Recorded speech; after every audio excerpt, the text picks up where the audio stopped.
Rail দপ্তর থেকে বারবার সাধারণ মানুষকে সচেতন করার জন্য অ্যানাউন্স করে কানে হেডফোন বা মোবাইল দিয়ে রেল লাইন পারাপার করবেন না। কিন্তু কে শোনে কার কথা?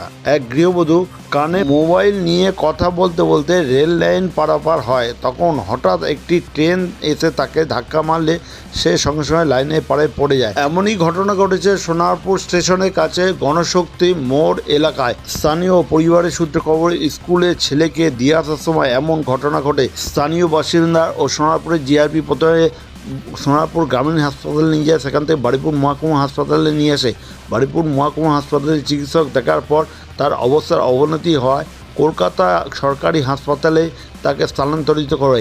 ওই গৃহবধূর নাম সঙ্গীতা তাঁতি, বাড়ি সোনারপুর থানা অন্তর্গত ফুলের হাট গ্রামে। এই খবর আপনারা দেখছেন একমাত্র খবর 48 ঘন্টা পর্দার। এখনও যারা এই চ্যানেলটিকে সাবস্ক্রাইব করেননি, এখনই সাবস্ক্রাইব করুন।